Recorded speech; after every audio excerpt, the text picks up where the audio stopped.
Good day, friends. Hope you have a wonderful day. Today we want to talk about different types of families, or can we call it different structures of families. If we look in the Bible, we will discover that in the very beginning, when God created heavens and earth, he created the first family that he put in the Garden of Eden.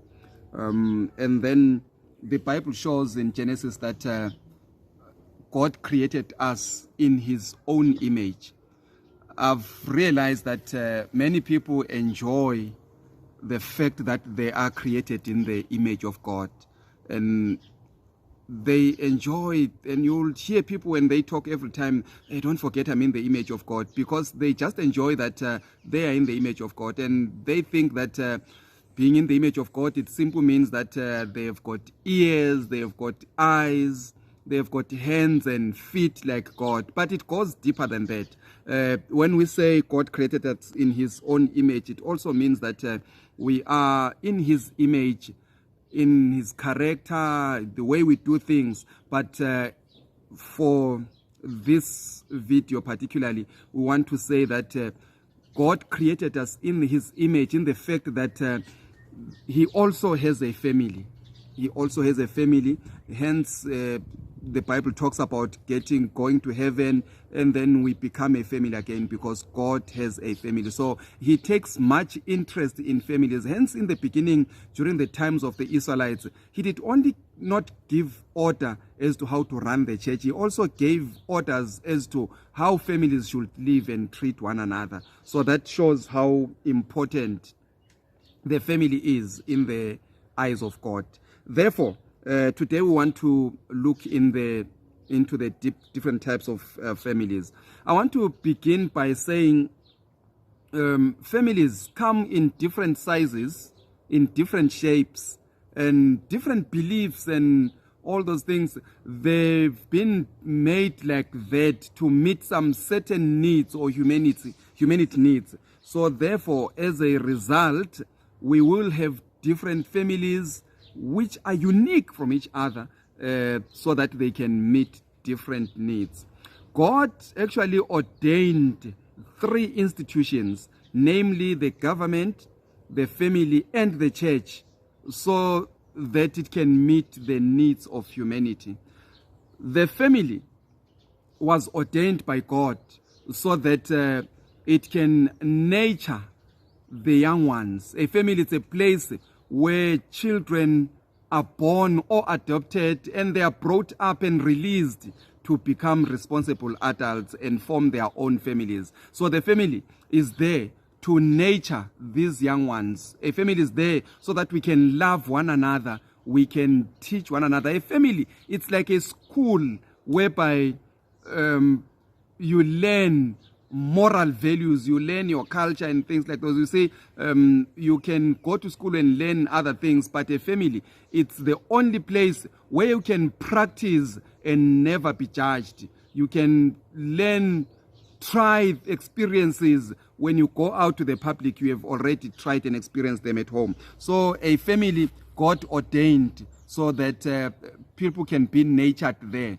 We discover also through research that it doesn't matter how spiritual you are, it doesn't matter how rich you are, it doesn't matter how educated you are, you need to belong somewhere. Hence, we find some people who end up having some psychological challenges because they have a lack of belonging. When they grow up, they never belonged somewhere. And those people will show as they grow up, you will see that there is something that is missing in them. So the family, God ordained so that it can be able to meet those needs. And then we look at the church. God ordained the church so that it can minister to individual beings and individual families, so that it can teach them the love of God. In that way, it also teaches us how to love each other the way God intended us to love each other. Therefore, the church will nurture our spirituality and will teach us about the love of God and teach us about that big family that the Bible talks about, that it will eventually emanate one day when Jesus comes again. Then the government has been ordained so that it can be able to meet the legal part of humanity, so that we can be able to live with each other according to the way God wants us to live. The government actually exists to maintain the cultural equilibrium and set the framework of order so that the families can be able to run accordingly. So therefore, these institutions got ordained so that he can be able to maintain this family, so that one of the good days when Jesus comes again, we will be able to be in heaven through the families. Friends, I want to say to you, family, it's an important thing. Each and every one of us comes from a family. Therefore, we need to love, respect, and maintain these families. Let us make sure that our families, there is happiness in our families. Now, as I've said, I want to talk about different types of families. The first family that I want to talk about, I will just highlight these families' structures, and then we will come and talk about each and every one of them and impact or unpack them so that we can understand these families and their challenges, and then we can be able to see how we can meet the needs of the families, and so that we can be able to see how we can solve some of the challenges that we meet in the family. Now, the first family that I want to talk about is called the nuclear family. That is the traditional family that we know, whereby there is a mother, there is a father, and there are children. This is the common family that most of the people desire to have. And I want to believe that most of the times when we start families, we always look forward to have a nuclear family. But at the end of the day, due to circumstances, we find ourselves out of this nuclear family. I'm not going to dwell much on it now. I'm not going to unpack it now. I'm going to talk about it in the near future, explain much into it. But for now, I wanted us to look at that the nuclear family. It's that family where there is a father, there is a mother, and their children, or a child, and it is the most desired family in the society, whereby it's usually the dream of everybody. But hey, it's not everybody who wants to be in the nuclear family. I know of a cousin of mine who, when in the church they talk about single people, and then they would say, all right, we will want the single people to go this side and the married people to go this side. She will always remain in the mix. When you ask her, she will tell you that I'm not single, I'm independent. So by choice, she doesn't want to have such a nuclear family for her own reasons. There are many people who have got those reasons. Paul also advises in the Bible that if you want to remain alone, it's still a good thing. You will have time to serve God. I'm not saying anything about that. I'm not giving you any direction on that. It's a choice. Now, so therefore, we have a nuclear family, as I've just explained it, and then we will have a one-parent family, commonly known as single parents. Now, one thing I've realized with single-parent families is that once we talk of a single parent, most of the time people think of a mother who brings up children alone. But there are also fathers who bring up children alone. And I know a few fathers who brought up their children alone, and they did it very well. It is very common, though, that mothers bring their children alone without fathers for many reasons that we will discuss as we go on. By the way, some of these things, because I'm still underage, I only read about them. I don't have much experience in them. I only read about them. So yeah, then we have that family which is called this one-parent family. It's either there is a father who is bringing up children alone, or there is a mother who is bringing up children alone. It also has got its own challenges, and there are certain desirable things about the one-parent family that some people like and some people enjoy, as I've just indicated that Paul also talks about that.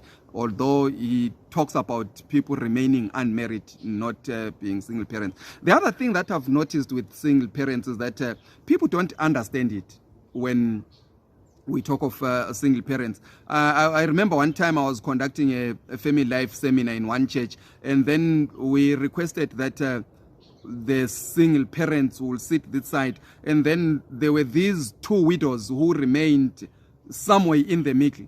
And when they were asked why are they in the middle, then they say, no, we are not single parents, our husbands died. So people have a mind that when we say a single parent, we mean a person who got a child out of the wedlock. If you got pregnant by a boy who later disappeared, or you pregnanted a girl who later disappeared, and then they think that you are the single parent. But even if you were married and your husband passed away, or you were divorced, you're still a single parent. It comes with its own challenges. It comes with its own difficulties. Therefore, it is a family that also we will talk about in depth as we go through. Then we have got grandparent families. Now, if you look at in our society these days, especially in Africa particularly, there are a lot of children that are brought up by their grandparents. And I've realized in the villages where I stay, people will give birth to children. Maybe they are working in Joburg, and then they take them to their parents, and then they leave them there. Sometimes some are even getting paid the SASSA money, but they will still want to take their SASSA cards and go with them to Joburg and work there, leaving the parents without money. They say, anyway, they are still paid pension money. They will use the pension money to feed the children. So in Africa, there are a lot of children that are brought up by grandparents. And you look at these children, some of them, they grow up to be good and responsible adults. Some of them, they grow up to be very spoiled. I've realized that grandparents, most of the times, they will be very strict, like my mother used to do. She was very strict when you grow up. For a very small thing, you will be beaten. But with our children, she was very lenient. She will just allow them to do anything. So sometimes they grow up to be spoiled because of their grandparents. There are also challenges and good things about the grandparents' family, children that are brought up by grandparents. And we will explore that as well. And then we have got the extended families. Extended families whereby you will find that you grow up in a home whereby there are some cousins and there are some sisters, things like those. You have these people growing up in the same family, and it also comes with its own challenges. You find that maybe the uncle came and dropped the child here, or the auntie or the sister, and then they are brought up together. Maybe because there is this aunt or uncle who has got a big house, all of us will drop our children there. Or sometimes there is a family house, then we feel that my children also are entitled to grow up in that home. Then we drop them there. Then they grow up in those homes. That's an extended family that comes most of the times. We grow up with cousins. And then we have got a step parent family, whereby you find that maybe because of divorce or death whatsoever, or you find that a person was never married, then later you get involved with somebody and then you get married to this person. You come with your children. Sometimes you find that it's a lady who comes with the children in the marriage. The man doesn't have children, or they both have children from the previous marriages or previous relationships. Then they bring these children together.